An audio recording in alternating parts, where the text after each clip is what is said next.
बिस्मिल्लाहिर्रहमानिर्रहीम, अस्सलाम वालेकुम। RNN पॉडकास्ट में खुशामदीद कहेंगे। मैं हूं डॉक्टर मुदस्सिर अलवी और आज हमारे साथ मौजूद हैं, गुफ्तगू में शरीक होंगे चौधरी इफ्तिखार अहमद चटर साहब, जिनका ताल्लुक PP 187 से है, पाकिस्तान मुस्लिम नून लीग से आपका ताल्लुक है। और आज हम बात करेंगे मुस्लिम लीग नून की तकरीबन 2 साल कारकर्दगी के हवाले से कि पंजाब गवर्नमेंट क्या वाकई ही आम आदमी की ज़िंदगी में कुछ बेहतरी लाई है, या जैसे हम सुनते आए कि टिकटॉक तो बड़ी है। ये ज़रा इस पे वजाहत कर दें। बिस्मिल्लाहिर्रहमानिर्रहीम। डॉक्टर साहब, बड़ी मेहरबानी, थैंक यू वेरी मच, आपने जी। मौका दिया। बिल्कुल आपने अच्छा क्वेश्चन किया है और ये 2 साल तकरीबन मुकम्मल हो गए हैं इस गवर्नमेंट को जी जी। आए हुए। गुजारिश ये है कि भी देखना ये है कि 2 साल पहले जब अल्लाह तबारक व तआला के फजल करम से मोहतरमा मरीम नवाज शरीफ साहबा को बतौर कायदे ऐवान वज़ीर आला पंजाब जिम्मेदारी मिली, तो उस वक्त पंजाब की सूरत हाल क्या थी और पाकिस्तान की सूरत हाल क्या थी, इसको हमें मद्देनज़र रख के अपनी गुफ्तगू को आगे लेके चलना चाहिए। उस वक्त ओवरऑल मुल्क की सूरत हाल ये थी कि भी मुल्क में एक आम तसर था कि ये पाकिस्तान डिफ़ाल्ट होने जा रहा है और ये श्रीलंका बनने जा रहा है। नंबर 1। नंबर 2, महंगाई अरूज पे थी, डेवलपमेंट माइनस थी और एक अफरा तफरी का माहौल था। जब बतौर चीफ मिनिस्टर जिम्मेदारी मोहतरमा मरियम नवाज शरीफ साहबा को मिली और मियाँ शहबाज शरीफ साहब प्राइम मिनिस्टर बने, ठीक 2 साल में आप देखें कि भी अभी मोहतरमा मरियम नवाज शरीफ साहबा के जो हमारी कायदे ऐवान है, चीफ मिनिस्टर पंजाब है, अब उनके इनिशिएटिव्स को अगर हम गिने ना 2 साल के, मेरे ख्याल में उसमें काफ़ी लंबा टाइम लगेगा। अच्छा, ये CM साहबा को अपने इनिशिएटिव याद रहते हैं? कुछ मतलब 100 से ज़्यादा हो गए हैं, तो मतलब वो याद भी रहते होंगे। मतलब ऐलान करना तो अपनी जगह, उसको एग्जीक्यूट भी करना। अच्छा, नोटेबल बात है। आप ये देखें ना कि भी जब वो चीफ मिनिस्टर बनी तो उन्होंने ये तो नहीं कहा कि अभी मैंने सीखना है या अभी मुझे कोई बताएगा। पहले उनके पास ओहदा तो नहीं रहा ना, बिल्कुल नहीं रहा। आप पब्लिक होल्ड नहीं किया उन्होंने। इस बात पे तो हमें उन्हें शाबाश देनी चाहिए कि उन्होंने ये नहीं कहा कि भी मैं सीख रही हूँ। डे फर्स्ट से आपको असेंबली की उनकी स्पीच याद होगी, जो जो इनिशिएटिव्स उन्होंने स्टार्ट किए।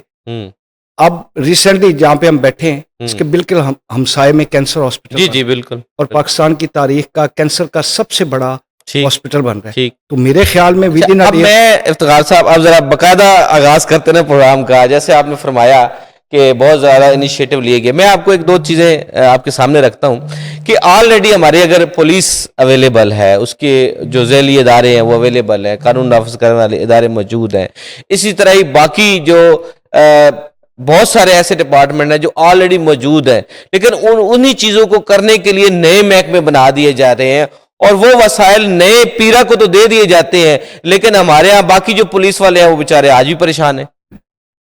वो मुजरिमों से सर वो लेते हैं चंदा और पेट्रोल आता है, आपको पता है सारी चीज़ों। नहीं, गुजारिश ये है, नंबर 1 तो देखें, जब भी कोई नया महकमा बनता है तो उसमें अच्छे लोग भी होते हैं, बुरे लोग भी होते हैं, और जब परफॉर्म होता है ना तो उसके बाद महकमे की इस्लाह और काम होना शुरू हो जाता है। गुजारिश ये है कि हमारे पास पहले सिर्फ एक ही पंजाब पुलिस थी, सिंध पुलिस थी या बाकी सूबों। अब उस पुलिस के जिम्मे हर वो काम है जो उसने नहीं भी करना, यानी म्यूनिसिपल सर्विसेज की इन्फोर्समेंट से लेके क्रिमिनल जस्टिस सिस्टम में एज आ पुलिस उनका रोल था, हर सिस्टम में था। अब जो आपने स्पेशली पीरा का जिक्र किया है, देखिए पीरा एक अच्छा इकदाम है, एक अच्छा काम है और ताखीर से हुआ है। अब पीरा है क्या, इसको समझने की जरूरत है। पीरा एक ऐसी फोर्समेंट बनाई गई है जो जखीरा अंदोजी के खिलाफ, जो एनक्रोचमेंट के खिलाफ, जो इनलीगल जो आप कब्जा कहेंगे उनके खिलाफ वो काम करेगी और उसका एक प्रोसीजर दिया गया है, उस प्रोसीजर के मुताबिक वो काम करेगी। अच्छा, यही काम पहले पंजाब पुलिस करती थी। अब पंजाब पुलिस को हम एक साइड पे तो कहते हैं कि इनका इन्वेस्टिगेशन का लेवल ठीक नहीं है, इनकी लॉ एंड ऑर्डर की ड्यूटीज ठीक नहीं है, ठीक, या जो मुलजम है वो अदालतें बरी कर देती हैं, अदालतें छोड़ देती हैं सिर्फ इसी बात पे कि भी वो उनका इन्वेस्टिगेशन का म्यार अच्छा नहीं। ठीक है। अब पीरा को बना के उनसे ये जिम्मेदारी ली गई है कि ताकि पीरा अपना ये काम। अच्छा, अब आप खुद माशाल्लाह वकालत आपका पेशा है, एक आम अदना आदमी का सवाल है, ठीक है, कि क्या पीरा को इख्तियार दिए गए हैं कि जो वो परफॉर्म कर रही है क्या उनके उसमें मौजूद है कि ये वाले इख्तियारात आपको मिले हैं कि जिसमें उन्होंने जो तय बाजारी पे भी काम करना है, रेट्स पे भी, वो फ्रूट मंडी के या फ्रूट्स की सब्जियों के रेट पे भी उन्होंने काम करना है और मंशियात के खिलाफ भी काम करना है और एट द सेम टाइम जो है वो कब्जे भी छुड़वाने हैं? नहीं, जो देखिए एक लॉ है ना, हमने तो कानून को सामने देखना है ना, जो पंजाब वही मैं आपसे पास कर रहा हूँ ना कि उसमें लिखा हुआ है ये सारी, पंजाब असेंबली में या जो भी लिख दिया कि जो भी सीएम ऑर्डर करेंगे उसके मुताबिक हो जाएगा, इस तरह नहीं है, ऐसा तो कभी हुआ नहीं। इस तरह नहीं है। समझने वाली बात है कि जी। पीरा का दायरा इख्तियार जी। क्या है। पीरा का दायरा इख्तियार क्या है कि उन्होंने ज़खीरा अंदोज़ी के खिलाफ काम करना है, हम्म, उन्होंने एनक्रोचमेंट के खिलाफ काम करना है, ठीक। उन्होंने जहाँ पे गैर कानूनी कब्जे होंगे उनके खिलाफ काम करना है। हम्म, बिल्कुल मंशियात पीरा के प्रिव्यू में नहीं है, हम्म, ठीक है ना, ये आपको किसी ने गलत हम्म, बता दिया है हम्म, और उसके लिए कानून है। अब ये तो हम इसको तो डिबेट कर सकते हैं कि वो जो असेंबली ने कानून पास किया है हाँ, या उसमें है या नहीं है, मैं सवाल ये है मेरा हाँ, आपसे। ये उनके दायरे इख्तियार में, हाँ ये डिबेट जरूर हो सकती है जो मैंने आपको पहले बता रहा था कि क्या वो उस कानून के मुताबिक अमल कर रहे हैं या नहीं कर रहे। मैं आपसे सवाल है ना कि वाकई उनके कानून में ये लिखी हुई चीजें 100% उनके कानून में लिखी हुई हैं, बिल्कुल जो वो परफॉर्म कर रहे हैं। अच्छा, फिर वो इस्तगासा देते हैं पुलिस स्टेशन में जाके? जी बिल्कुल, अभी इस सिलसिले में ना देखिए, अभी नया लॉ है। अब ये भी तो एक सवाल है ना कि वो लेके किधर जाएंगे? नहीं, अभी ये बिल्कुल नया है, उसका प्रॉपर पुलिस स्टेशन बनेंगे, हम्म, प्रॉपर उसकी कोर्ट्स होंगी, हम्म, एक प्रोसीजर है ना, टाइम लगा है, ये मेरे तकरीबन 1 साल होने के नज़दीक है हम्म, ये प्रोसेस स्टार्ट हुआ हुआ है। तो जिस तरह रिसेंटली आपने देखा कि एक डीआरसी का लॉ आया, हम्म। तो डीआरसी के लॉ में कुछ चीज़ें पॉजिटिव थी, कुछ चीज़ें चंद उसमें आप लोगों पर। पंजाब गवर्नमेंट तरमीम करने जा रही है? जी बिल्कुल, उसमें पंजाब गवर्नमेंट जो लीगल फर्टिलिटी से या लीगल कम्युनिटी से हम्म, या कोर्ट्स की तरफ से जो एक मुस्बत आ रहा आई हैं, हम्म। उसके मुताबिक अच्छा, वो के- जैसे आप, मैंने पहले भी अर्ज की कि आप माशाल्लाह वकालत से तलक है आपका, और भी बहुत सारे जो वकला हज़रात हैं वो आपकी असम्बली में मौजूद हैं, तो किसी ने ये चीज़ पॉइंट आउट नहीं की है कि बगैर किसी जैसे डीआरसी मुकम्मल इख्तियार दे दिया गया कि उसके ऊपर कोई फैसला नहीं हो सकता, कोई कोर्ट बात नहीं कर सकती, ये पहले चीज़ डिस्कस नहीं हुई थी टेबल नहीं पे? नहीं भाई, आप उस लॉ को पढ़े ना, उस लॉ में अब देखे ना, उस पे जो अमल दरामद करवा रहे हैं, अगर वो उस पे एक्सेसिव स्टेप लेंगे तो वो गलत है। जब चार्ज ज्यादा देंगे तो फिर उसमें तो उम्मीद भी नहीं कर सकते। मेरी बात सुन लेना, डीआरसी में क्या था? डीआरसी में डिस्ट्रिक्ट एडमिनिस्ट्रेशन ने एविडेंस कलेक्ट करनी थी, इंफॉर्मेशन कलेक्ट करनी थी और उसको भिजवा देना था, जो ट्रिब्यूनल्स बनने थे। अब ट्रिब्यूनल तो बने नहीं ना सर। हाँ, उस मसला वक्त तो ये है ना ट्रिब्यूनल नहीं बने ना जी। सर, इसका मतलब है कि रेवेन्यू डिपार्टमेंट को बंद कर दें। रेवेन्यू डिपार्टमेंट ने रिपोर्ट देनी है, आप जाते हैं, आप डीआरसी को एक एप्लीकेशन सबमिट करते हैं कि जनाब मैं 4 एकड़ का मालिक हूं, ये मेरी जमीन है, ये मेरा रिकॉर्ड है, मेरी जमीन पे फलां बंदे ने नाजायज कब्जा किया हुआ है, ठीक, उसको कोई इस्तेहकाक नहीं है। ठीक है, हमारा जो जुडिशियल सिस्टम है वो इतना सिक है या इतना बीमार है। ये चीज मैं आपसे कहना चाह रहा था कि ऑलरेडी हो सकता है सब जुडिस हो, मिसाल के तौर पर क्या कोर्ट ने कोई ऑब्जर्वेशन दी हुई हो? सब जुडिस होना एक अलग मैटर है, मैं तो ओवरऑल हमारे जुडिशियल सिस्टम की बात कर रहा हूं कि दादे पोते बेटे के लेवल तक नस्ल दर नस्ल ये काम चलते रहे, उनको इख्तिसार में लेके आए हैं। जिस तरह मैंने पहले आपको अर्ज की कि जब वो एप्लीकेशन जाएगी तो वो जाएगी डिप्टी कमिश्नर के दफ्तर में, वो एक टोटल कमेटी बनी हुई है, वो रेवेन्यू को कहेंगे कि इनका रिकॉर्ड लेके आए, तो रिकॉर्ड तो रेवेन्यू वाले लेके आएंगे। अगर रिकॉर्ड ये बात शो करता है कि ये जमीन आप 4 एकड़ के मालिक हैं, आपकी जमीन है और आपकी जमीन पे बिला वजह किसी इस्तेहकाक के किसी दूसरे बंदे ने कब्जा किया हुआ है, ठीक है ना, तो वो अपनी रिपोर्ट सबमिट कर देंगे ट्रिब्यूनल में और ट्रिब्यूनल उसको देखें, ट्रिब्यूनल तो अवेलेबल नहीं है ना, तो फिर जो इतने सैकड़ों हजारों फैसले हुए वो किस बुनियाद पे हुए? उनको चैलेंज किसी हाई कोर्ट में जाके होना था यकीनन। देखें, उसमें अगर आप अपना डाटा इकट्ठा करें ना, मैं आपको यकीन से कह सकता हूं कि 95% फैसले दुरुस्त हुए। इसकी वजह से पब्लिक में बहुत खुश थी, जो एक कमजोर तबका था जिन्हें कई सालों से, जो खुश नहीं थे वही तो हाई कोर्ट गए हैं ना। फिर एग्रीवेंसेस तो फिर बहुत ज्यादा इकट्ठे हुए जिसकी वजह से फिर कोर्ट ने नहीं, मेरा सवाल ये है, मैं स्टूडेंट ऑफ लॉ के तौर पे आपको कहूंगा कि कोर्ट की इंटरवेंशन ठीक थी। देखिए, जहां पे मैटर सब जुडिस होंगे। अच्छा, मैं सिर्फ इसमें एक सवाल ये ज़िम्नी है कि किसी जो वकील भाई ने ये औकाम तक ये बात नहीं पहुंचाई कि ये गलत है, इसको ठीक कर लिया जाए। ये इम्प्लीमेंटेशन से पहले ट्रिब्यूनल बन जाते, ये पॉइंट पहले किसी ने नहीं रेज किया। मैं सिर्फ ये रिक्वेस्ट करूं आपसे। नहीं, मैं आज भी इस बात के कायम हूं कि उस वक्त जो लॉ प्रेजेंट किया गया है, जो असेंबली ने पास किया है, लॉ ट्रिब्यूनल था, उसमें ट्रिब्यूनल लेकिन वो बना नहीं, बने नहीं। अच्छा, बस वो अमल दरामद में ताखीर हुई, बाकी लॉ बिल्कुल ठीक। अमल दरामद जो प्रैक्टिकल वो हो गया, लेकिन उसके जो एग्रीवेंस वाले लोग हैं वो कहीं अपील का हक नहीं थे रखते, क्योंकि ट्रिब्यूनल नहीं था। हाँ, ट्रिब्यूनल ठीक है, लेकिन अब वही फैसले तो रिवर्स भी हो सकते हैं, जब ट्रिब्यूनल दोबारा बन जाएगा तो फिर नहीं, तो फिर वही दादा पोते वाला खेल फिर नहीं, शुरू हो जाएगा। ये दादा पोते वाला खेल नहीं शुरू होगा। मैं सिर्फ आपको अर्ज ये कर रहा हूं कि भी लॉ ठीक था, लेकिन जब उस पे जो अमल दरामद जल्दी की गई, उसको शुरू करने में जल्दी की गई। अगर मैं गलत चंद एक ऐसे केसेस थे जिनमें लॉ से हट के काम किया गया, जिसकी वजह से ये मामला हाईलाइट हुआ। ठीक है, अच्छा, मैं अब जो पहले मैंने सवाल किया, मैं दोबारा उसके साथ इसको कनेक्ट करता हूं कि जब इदारे मौजूद हैं पुराने, मिसाल के तौर पर जो ऑलरेडी गवर्नमेंट सिस्टम चल रहा है, क्या ब्यूरोक्रेसी के सामने गवर्नमेंट इतनी बेबस है कि उसको ठीक नहीं कर सकती, कोई नया इदारा बना लिया जाए? यहाँ पे पुलिस ठीक नहीं काम कर रही, नया इदारा बना लिया जाए। अब मैं आपको उसकी एक वाज़ेह मिसाल देता हूँ। मिसाल के तौर पर आपने कहा पीरा की बात हुई, तो पीरा में जो किरदार है वो ऑलरेडी टीएमए तो कर रही थी ना, तो टीएमए के जो एहलकार है वो वेले बैठेंगे और पीआरआ वाले जो है वो काम करेंगे? या फिर ये क्यों नहीं हुआ कि पीरा वालों को उनकी कोऑर्डिनेशन करवा दी जाए, जो वहां पे म्यूनिसिपैलिटी वाले थे? वो भी नहीं हुआ। नहीं, यहाँ पे थोड़ी सी ना हम रिकॉर्ड की दुरुस्तगी कर लें। ठीक, कानून मौजूद था, लेकिन अमल दरामद के लिए फोर्स नहीं थी। वो फोर्स यही सर मैं आपसे अर्ज करना चाह रहा हूँ। वो फोर्स कौन सी थी? वो थी पंजाब पुलिस। अब जिस तरह पहले मैंने आपको अर्ज किया कि सर तहसीलदारी में पंजाब पुलिस नहीं आती थी, पहले भी म्यूनिसिपैलिटी के लोग आते थे, टीएमए के लोग आते थे। नहीं, मेरा आपसे इत्तेफाक नहीं है। जब भी कोई ऑपरेशन हुआ है, कोई सर वो मदद के लिए आते हैं, एग्जीक्यूशन के लिए हमेशा महकमे का बंदा आता है, लेकिन with the help of police आता वो जब उनको एज पर रिक्वायर्ड होता है ना सर, वो उसको गार्ड तो नहीं कर रहे, एज पर रिक्वायरमेंट होता है। आप पूरी दुनिया को स्टडी करें, ठीक है ना, वहां पे जो म्यूनिसिपल पुलिस है ना वो अलग है।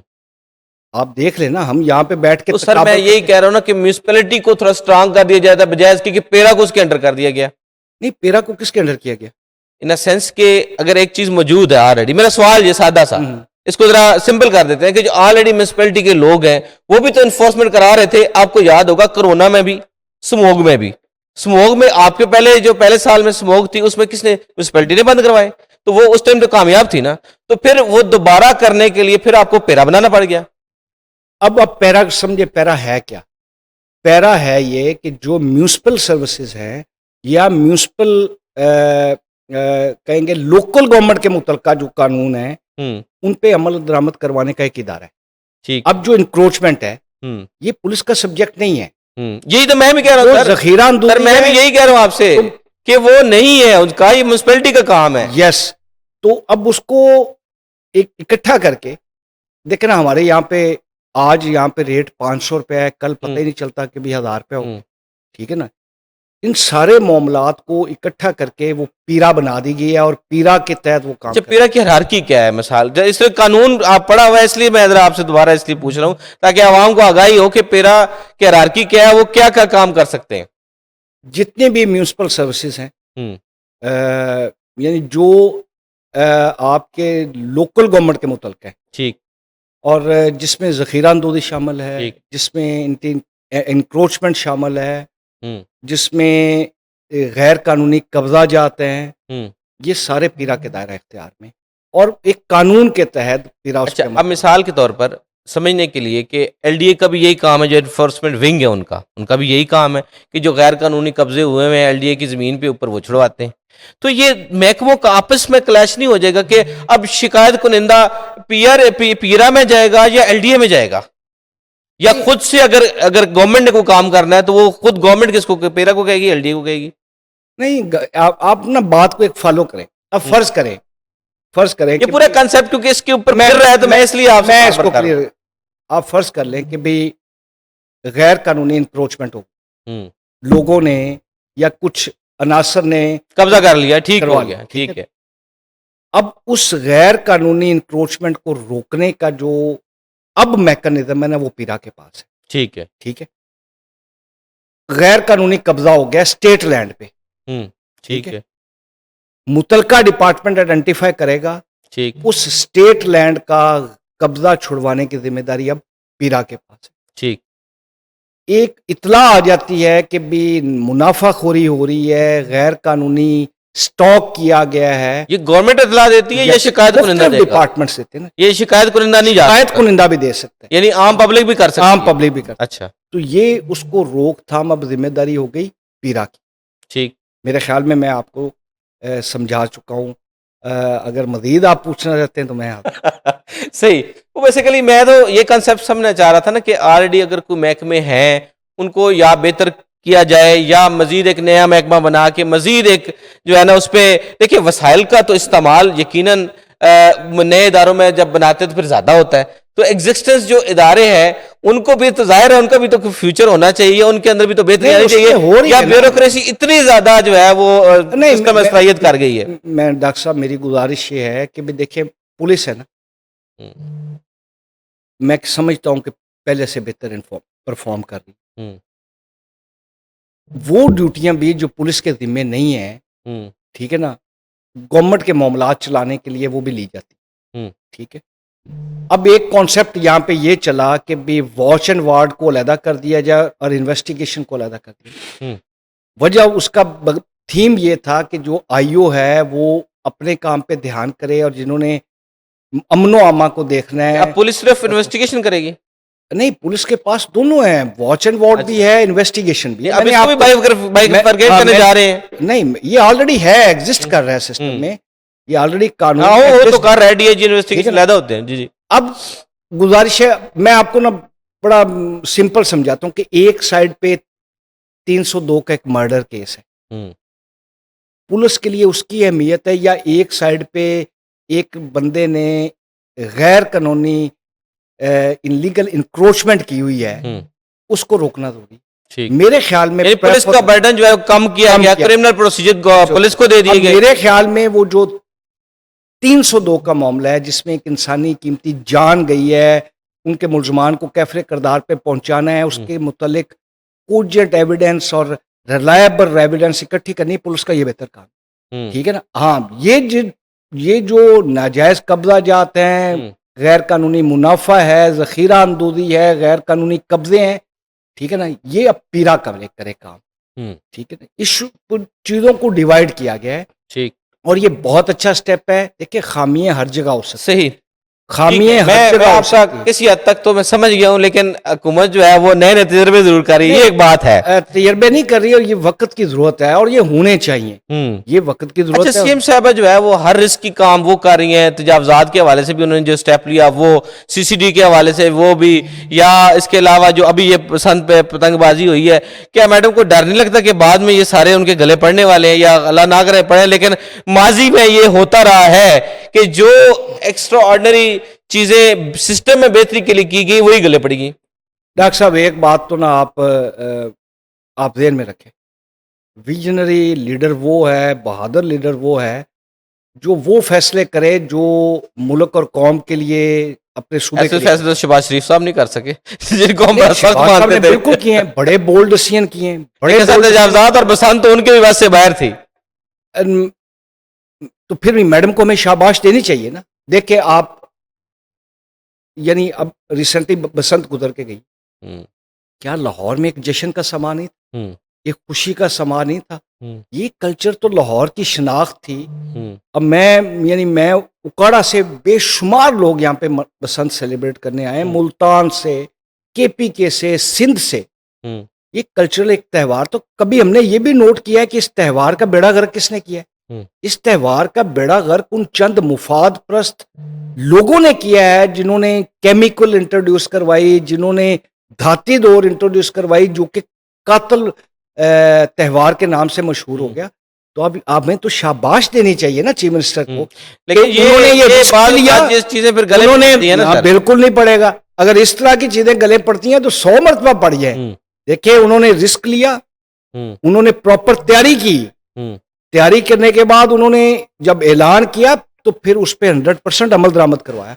एक भी इंसिडेंट रिपोर्ट नहीं है, तो हमें तो शाबाश देनी चाहिए। इंसिडेंट तो रिपोर्ट हुए हैं सर। आप बताएं कौन सा इंसिडेंट रिपोर्ट हुआ है? सर वो आपको पता ही है, एक तो हमारे साफी हैं वो, सर ये अरे, अब मुझे उनकी बताएं, death हुई उसका है। मेरे वो भाइयों की तरह है, मुझे बड़ा एहतराम है, अल्लाह उसके उनका अलावा कुछ वली करे। करंट लगने से आप हुए मुझे हैं, ये वो- बताएं कि उस सहाफी भाई का, मेरे भाई का छत से गिरने में बसंत का क्या अमल दखल है? हम्म ठीक है ना, यानी इस तरह ना करें। एक एक मैटर आप मुझे बता दें जो हम्म रिपोर्ट हुआ, not a single one. Hmm sir कम से कम ये कम डोर फोड़ने के वाकयात हुए हैं, अल्लाह का शुक्र डेथ नहीं हुई, लेकिन डोर फोड़ने के हुए हैं वाकयात। डॉक्टर साहब ये तो हमने रिपोर्ट की है, ये मेरे तो सुने ना, मुझे मुझे वो भी दिखा दें कहाँ पे हुई। सर मेरे हमारे पास तो फुटेज मौजूद है, मैं पड़ी मैं हुई है, मैं आपको बिल्कुल है। मैं आपको चैलेंज करता हूं, मुझे दिखाए ना कोई एक। सर मेरे देखिए पास मैं मोबाइल में मौजूद है। आप दिखाएं, मैं बैठा हूं, मुझे सेंस दिखाएं। में सी ब्लॉक में एक बच्चा जो है जिसकी 10-11 साल एज है, उसके गले पे 14 टांके लगे हैं। गजुमत्ता में एक उसकी भी फुटेज मेरे पास पड़ी हुई है। ये मैं नहीं कह रहा कि ये तो वाकयात अदरवाइज भी होते हैं, लेकिन जीरो नहीं कह सकते। हाँ पुराना रहा, जनरली गुड, डॉक्टर साहब आप 100% चले, मैं मानता नहीं हूं ये है मेरे पास footage। मेरी सुने, मैं कहता हूं कि 95% तो हुआ। हाँ ये कह सकते हैं, ठीक है, ये कह और सकते जो खुशी, जो मुसरत, हैं। जो रौनक, हम्म जो मेला हम्म पूरे पंजाब के बल्कि पाकिस्तान के लोगों ने हम्म उन 3 दिनों में एंजॉय किया है, उनकी कोई कीमत है? अच्छा, कोई बैसाखी का आगे कुछ तो नहीं है सीन बनाने का?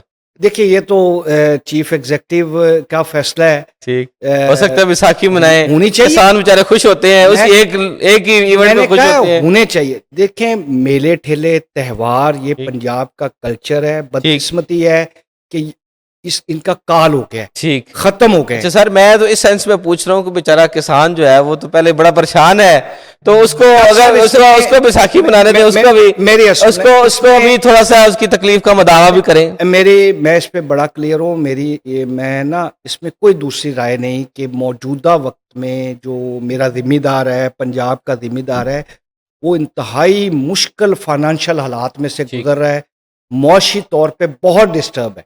हम्म और इसमें भी कोई दूसरी राय नहीं है कि चीफ मिनिस्टर साहबा ने अपने ताई बेस्ट एफर्ट की है मुख्तलिफ। नहीं, आप मतलब मिसाल के तौर पर रूरल बैकग्राउंड से और भी लोग आपके असेंबली में, अगर ये मुझे- मैडम तक आवाज जाती नहीं है कि मैं- भाई ये मैं- पाकिस्तान मुश्किल में?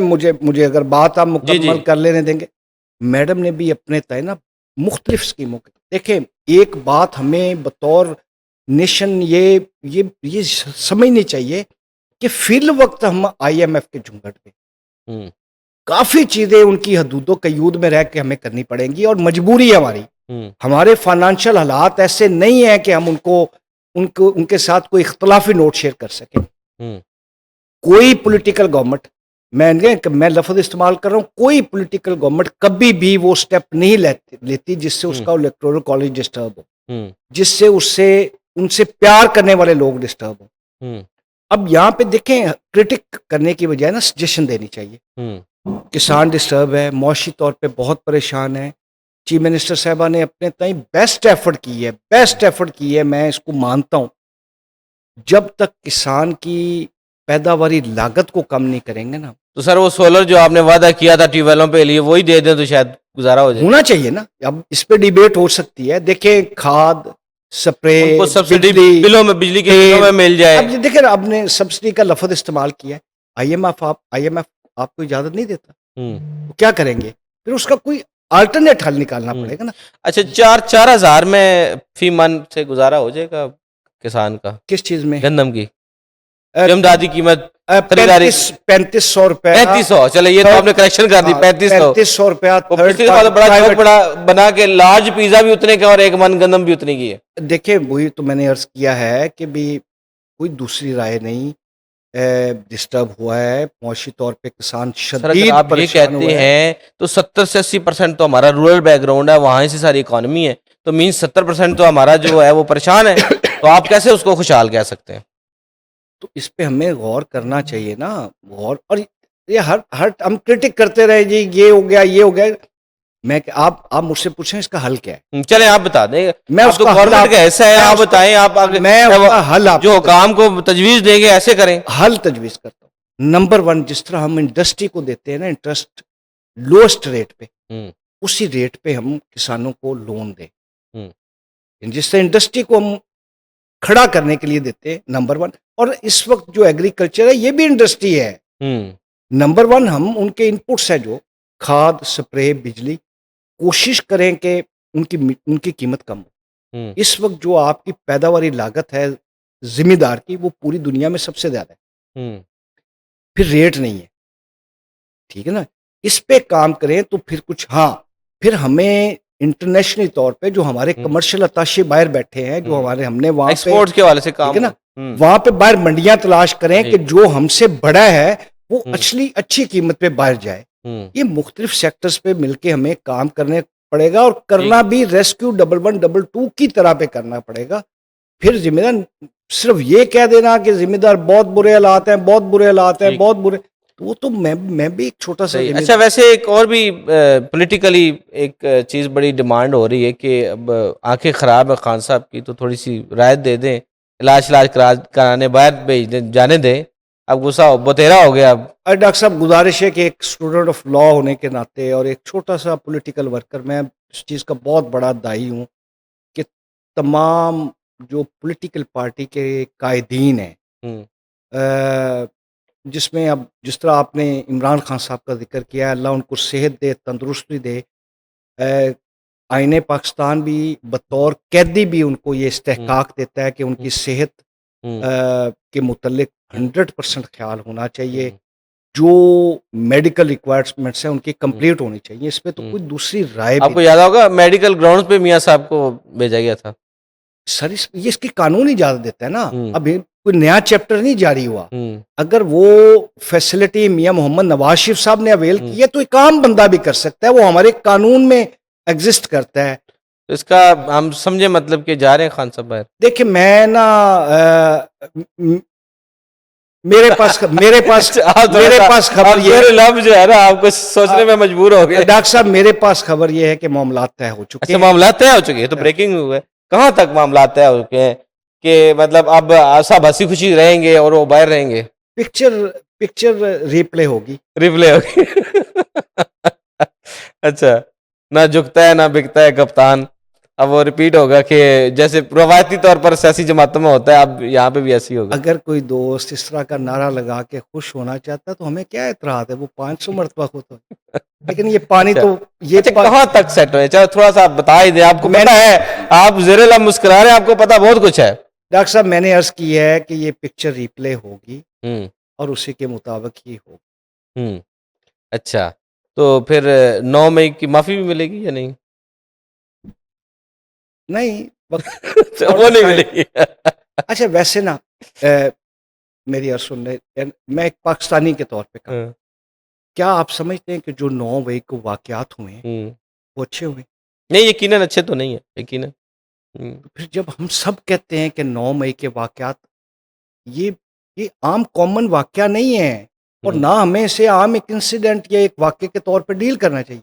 हम्म, 22 और 26 प्लेसेस पे, हम्म, आर्मी इंस्टॉलेशन पे सेम पैटर्न है, सेम स्टाइल है, सेम तरीके से वहाँ पे हमला हो रहा है। तो हम्म, इसको हम आम आम अंदाज में ना हमें लेना चाहिए।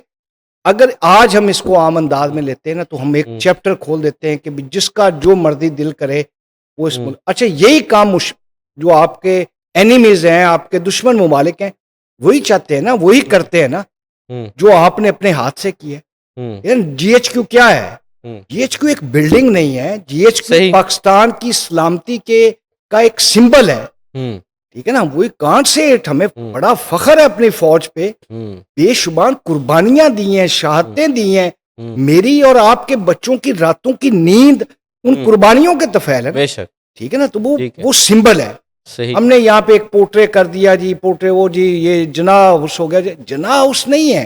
हम्म, उसके बाद साथ आर्मी लाइब्रेरी भी है, हम्म। उसके बाद सीएसटी भी है, उसके बाद ठीक। स्क्रीन टावर भी है, ठीक। पिंडी जीएचक्यू भी है, और बेशुमार इंस्टॉलेशन पे। सही। तो फिर जिसने ये पंगा लिया है हम्म। और अपने तय लिया है ना, अपने बलबूते पे, ठीक। तो भाई वो भूते भी ना, अगर नहीं सही। भुगतना चाहता तो माफी मांग ले। अच्छा, एक एक और वाकया हुआ है पंजाब असेंबली में ही, कुछ महीना कबल शायद, अगर मैं गलत नहीं हो तो केपी के जो है वो वहाँ से कुछ लोग आए, सीएम केपी आए, उन्होंने कहा जी पंजाब असेंबली में हमारे साथ बड़ा मसला हो गया, तो अब ये बताएं कि अगर कोई थोड़ा सा वेलकम हो भी जाता तो कोई मसला तो नहीं था कि दूसरे सूबे का सीएम आ रहा है, कोई चले कोई एक दो मेंबरान अगर कटसी के तौर पर भी अगर इस्तकबाल कर लेते तो शायद अगर खुद आप लोग मौजूद होते तो इतनी हुल्लड़बाजी या इतनी वो जो गुत्थम गुत्था हुआ वो शायद ना होता।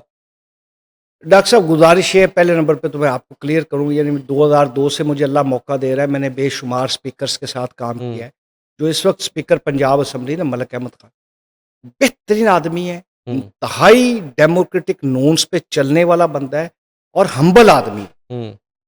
जब स्पीकर पंजाब असम्बली को ये इतला दी गई कि भी chief executive of the KPK Sohail Afridi साहब तशरीफ लाना चाहते हैं, किस लिए? अपनी पार्लियामानी पार्टी से बात करनी, ठीक, विदाउट एनी डिले फौरी तौर पे इजाजत दी गई। ठीक है। फिर उनको अच्छा सेक्रेटरीट ने राब्ता किया उनके स्टाफ के साथ, जाहिर है वो तो थ्रू प्रोटोकॉल ऐसे ही है। पिक्चर्स वाली तस्वीरों के साथ एक लिस्ट दे दी गई।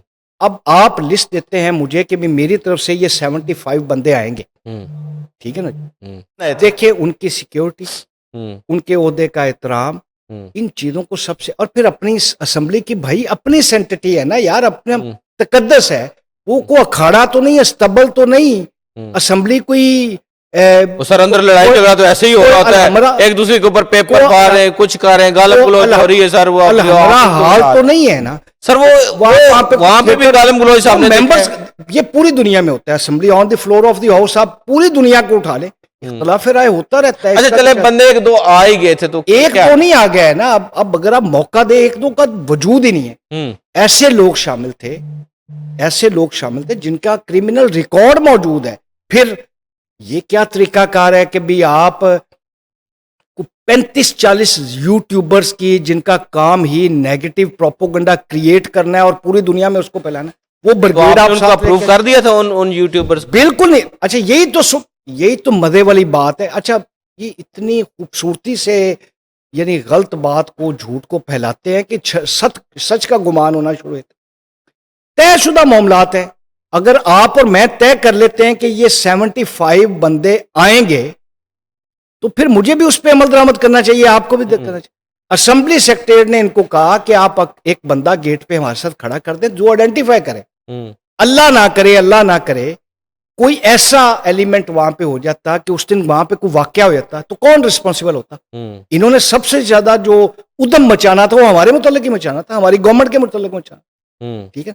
तो इस वजह से ये यूट्यूबर को अलाउ होता या नहीं था? नहीं अलाउ था ना सर। अच्छा वो अंदर आ गए सारे यूट्यूबर, वो इनके साथ जबरदस्ती धक्के से आना शुरू हो गए, ठीक है। अब एक जिस शख्स का बेसिकली आप हाईलाइट देख रहे हैं, वो अपना तारफ करवा रहा है कि मैं KPK का MP हूं।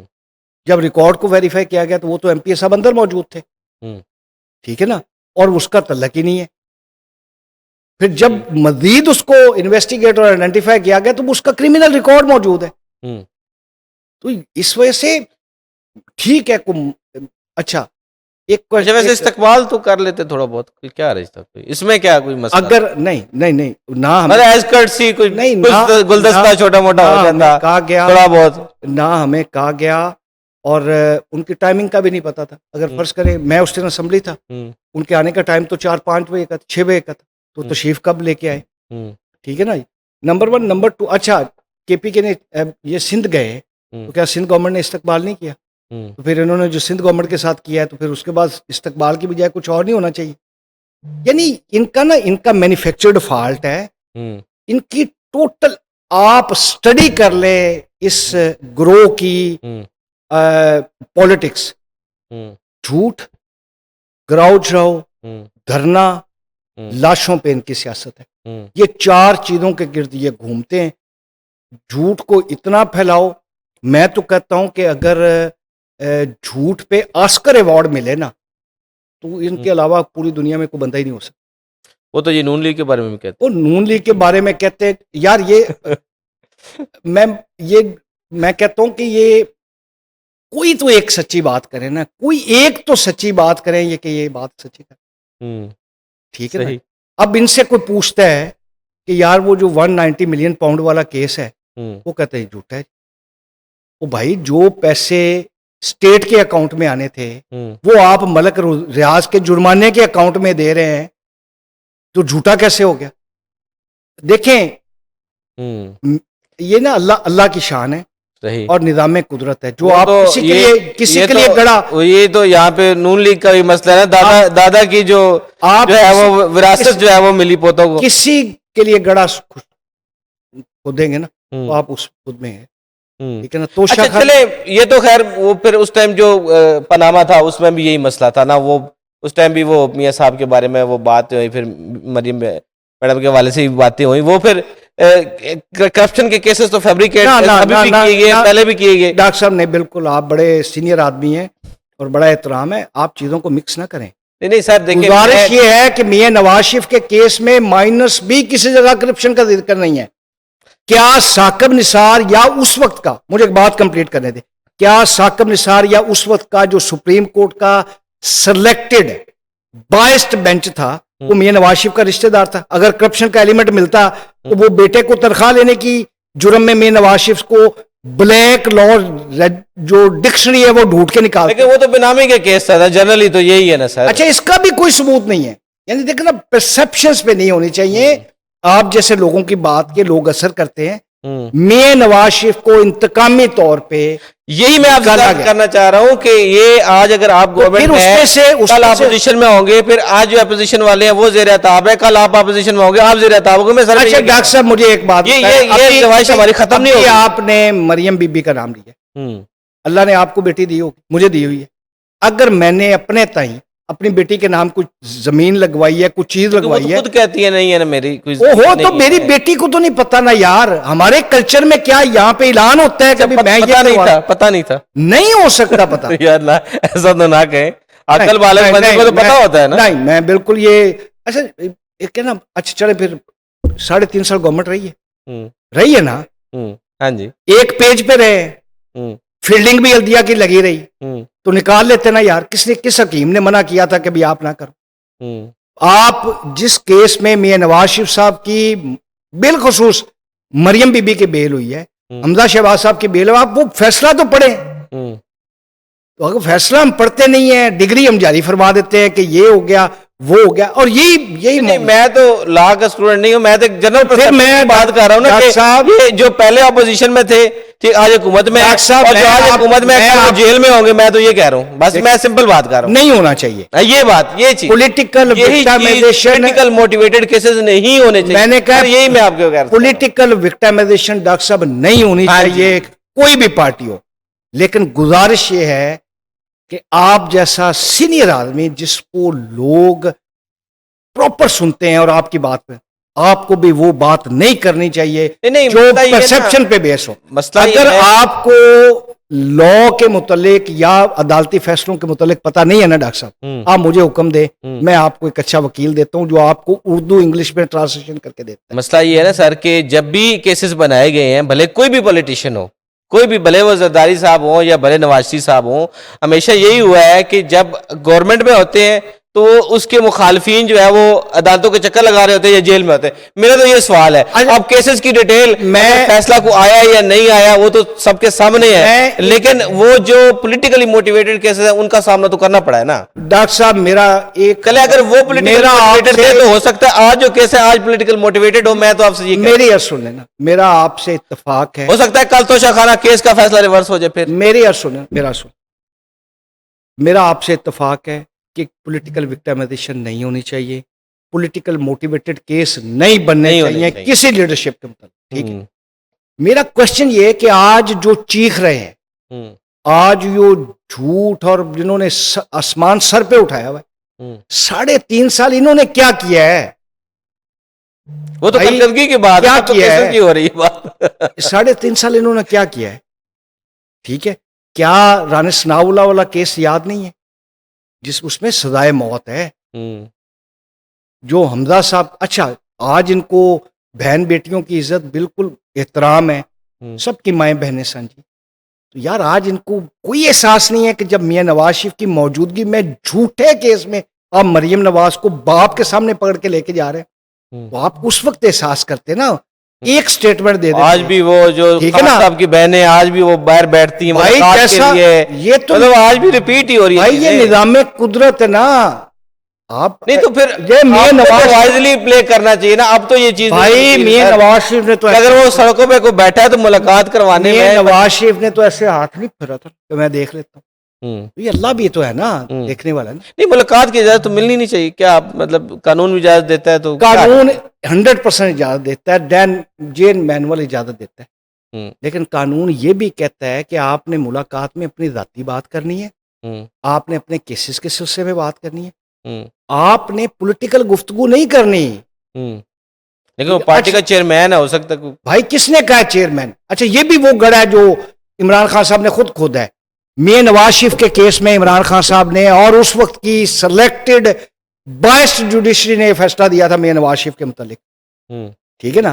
तो अगर सिंपल है ना, मुलाकात अगर हो जाए तो क्या हर्ज तो कोई नहीं ना। ये भाई केसेस की बात करें, मैं 100% कहता हूं कि मुलाकात होनी चाहिए, अपनी फैमिली की होनी चाहिए। तो फैमिली के हद तक तो अब ये कोई तरीका कार नहीं है कि भी बाहर आके एक यानी आप पॉलिटिकल गुफ्तगू स्टार्ट कर दें, आप आके अपनी लॉ इन्फोर्समेंट एजेंसीज या अपनी फौज पाकिस्तान के सरबराह और उनके खिलाफ वो गुफ्तगू करना कर दें जो इंडिया करता है। फिर इस तरह की तो इजाजत भाई आपको कोई भी नहीं देगा, ना ये कौम देगी और ना मौजूदा गवर्नमेंट देगी और ना वो लोग देंगे जो असर रखते हैं।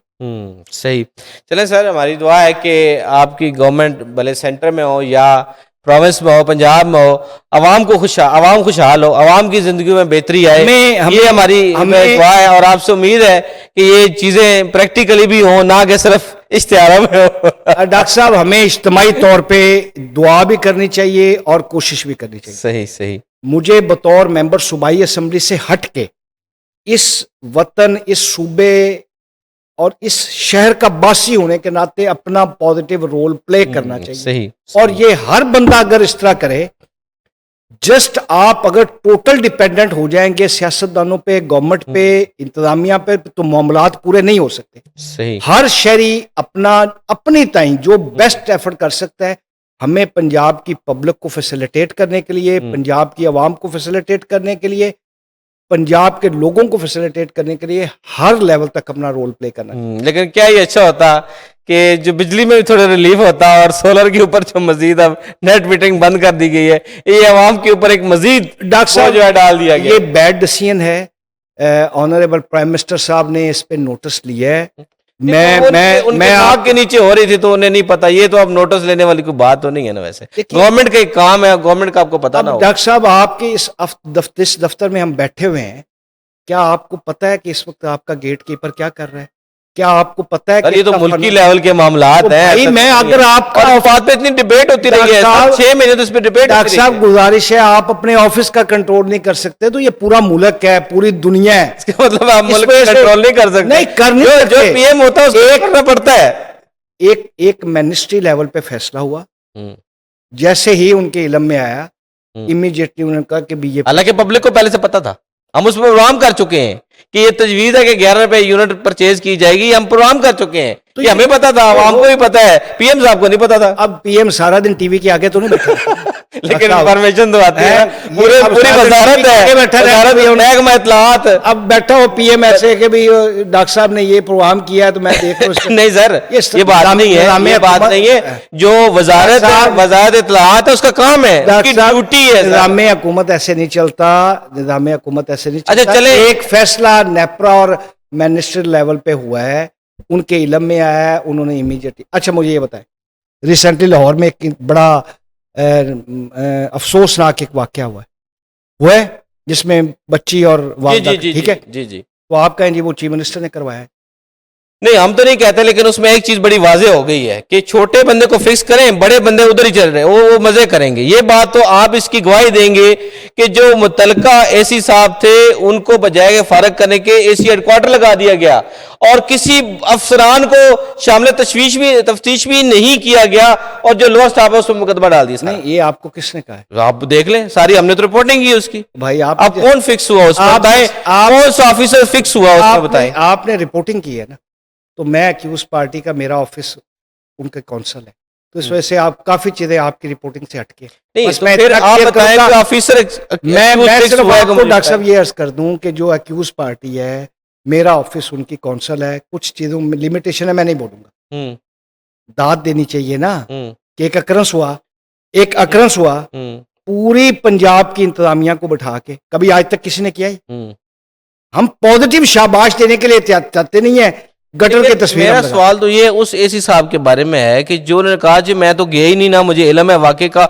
उसको आपने कुछ कुछ कहा ही नहीं है, और बाकी अफसान उधर के उधर ही जो लोअर स्टाफ, मेरा सवाल है ये आपसे, आप बेहतर गाइड कर सकते हैं, अगर आप उनके काउंसलर आप बेहतर गाइड कर सकते हैं, लोअर स्टाफ को फिक्स किया गया, ऊपर वाले वैसे के वैसे बच गए।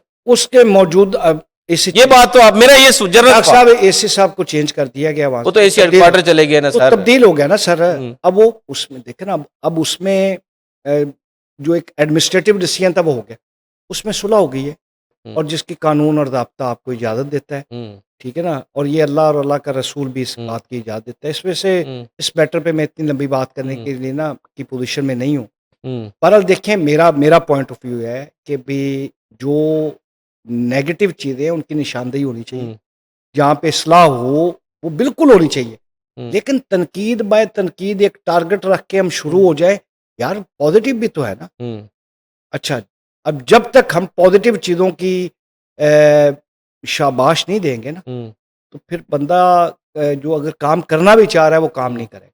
सही, बस मेरी तो गुजारिश है। सही। चलें, बहुत शुक्रिया इफ्तिखार चौधरी साहब आपका, अपने प्रोग्राम में शामिल हुए, बहुत सारे मौज़ूआत पर गुफ्तगू हुई। दोबारा आपसे मुलाकात होगी। अल्लाह हाफ़िज़।